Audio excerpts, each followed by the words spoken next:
Hello everyone, welcome back to another video. तो हम कर रहे थे अल्कली मेटल्स के बारे में, जिसमें हमने लिथियम को सेपरेट से स्टडी किया, उसके एनोमोलस बिहेवियर को, फिर हमने सोडियम के कंपाउंड्स के बारे में किया। आज हम करेंगे, मैंने आपको बताया कि सोडियम और पोटेशियम, जब मैंने आपको अल्कली मेटल की इंट्रोडक्शन करवाई थी उसमें मैंने आपको बताया था कि सोडियम और पोटेशियम जनरली उसको हम केमिस्ट्री में कम और बायोलॉजिकल इंपॉर्टेंस उसकी ज़्यादा होती है, उसको हम बायोलॉजी में ज़्यादा पढ़ते हैं क्योंकि वो एज ए आयंस की तरह यूज़ होते हैं वहाँ हमारी बॉडी में। तो आज हम उसी इम्पोर्टेंस को थोड़ा डिटेल में समझेंगे। तो हमारा टॉपिक है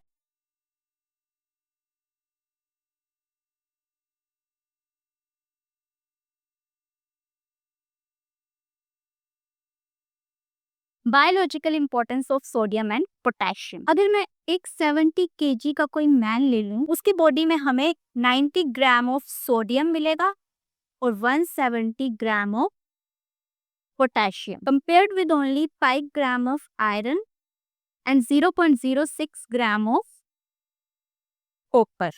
जिसे हमारे पास एनिमल सेल होता है, तो सोडियम आयंस जनरली बॉडी में आउटसाइड ऑफ द सेल मिलते हैं, जो कि ब्लड प्लाज्मा में प्रेजेंट, मेनली ब्लड प्लाज्मा में प्रेजेंट होते हैं, या फिर जो हमारे सेल के इंटरस्टिशियल फ्लूइड होता है सेल के बाहर, उसमें प्रेजेंट होते हैं। एंड ये आयंस पार्टिसिपेट करते हैं हमारे नर्व सिग्नल को ट्रांसफर करने के लिए। जैसे सेल, ये हमारे पास सेल के बाहर सेल मेम्ब्रेन होती है, तो सेल मेम्ब्रेन के अंदर जो हमारे जाएंगे फ्लूइड ट्रांसफर होगा, या कुछ जैसे कुछ वाटर ट्रांसफर होगा, शुगर्स ट्रांसफर होंगे, अमीनो एसिड ट्रांसफर होगा, तो उसको ट्रांसफर करने में ये हेल्प करते हैं from outside the body, from outside the cell to inside the cell, across the cell membrane. अब सोडियम और पोटेशियम हमारे पास सेम होते हैं केमिकली, क्योंकि ये अल्कली मेटल्स हैं, तो ऑब्वियस है इनकी प्रॉपर्टीज वो सब सेम होती है।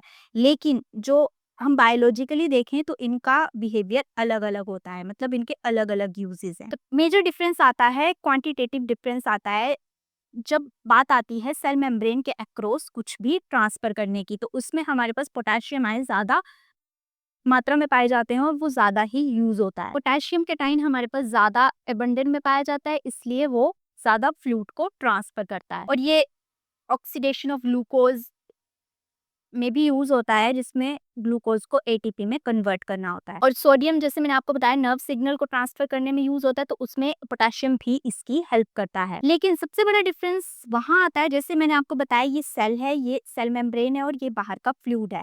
तो बाहर के फ्लूइड में जो आयन ज्यादा होगा वो अंदर कम होता है। मेजर डिफरेंस इनका यहाँ पर भी आता है, और जो बाहर ज्यादा होगा वो अंदर कम होगा, जो अंदर ज्यादा होगा वो बाहर कम प्रेजेंट होता है। जैसे ब्लड प्लाज्मा में सोडियम 143 मिलीमोल लीटर इनवर्स तक पाया जाता है, जबकि पोटेशियम हमारे पास 5 मिलीमोल लीटर पर इनवर्स पाया जाता है। एंड ये कंसेंट्रेशन चेंज हो जाती है, जिसमें सोडियम 10 हो जाता है और पोटेशियम, सोडियम 10 बचता है और पोटेशियम हमारे पास 105 हो जाता है।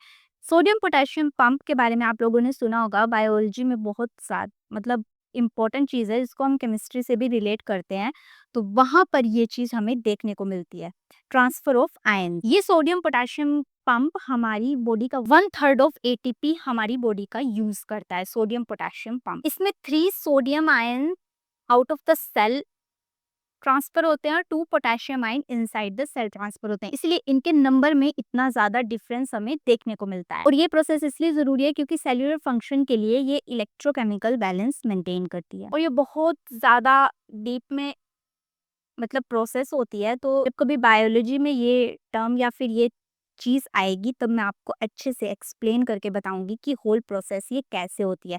इसमें बहुत सारी चीज़ें आती हैं, जैसे फॉस्फोराइलेशन प्रोसेस, बहुत सारी प्रोसेसेस मिलकर ये एक सिंगल प्रोसेस बनाती हैं। बट मेनली ये यूज़ किया जाता है न्यूट्रिएंट के ट्रांसफर के लिए, from inside the cell to outside the cell, across the cell membrane. तो ये सोडियम और पोटेशियम का मेन बायोलॉजिकल फंक्शन है, जो केमिस्ट्री में तो एज अ मेटल देखी जाती हैं, लेकिन बायोलॉजी में ये बहुत ही ज्यादा इंपॉर्टेंट फंक्शन में यूज होती हैं। So that's all about the alkali metals. Alkali metals में जितना भी हमने देखा, बाकी जो लास्ट की मेटल्स हैं उनमें एज सच कुछ ऐसा इम्पोर्टेंट है नहीं, तो फिर हम उसको स्टडी इतना वास्ट में नहीं करते हैं।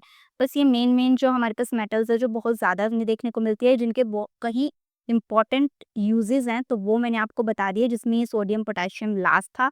अब नेक्स्ट हम करेंगे अल्कलाइन अर्थ मेटल्स के बारे में। इसके बारे में भी हम सेम एज इट इज़ वैसे ही चलेंगे, पहले उसके मतलब इम्पोर्टेंट, अगर उसके कुछ कंपाउंड्स बन रहे हैं तो सिमिलर वैसे ही एल्कलाइन अर्थ मेटल को भी हम अच्छे से स्टडी करेंगे। आई होप आपको एल्कली मेटल्स अच्छे से क्लियर हो गया होगा। अगर कोई डाउट है तो आप कमेंट सेक्शन में पूछ सकते हैं, मैं कोशिश करूंगी कि मैं आपको अच्छे से और एक्सप्लेन कर सकूं। सो मिलते हैं नेक्स्ट वीडियो में। Till then keep exploring and learning ज्ञान विद विज्ञान।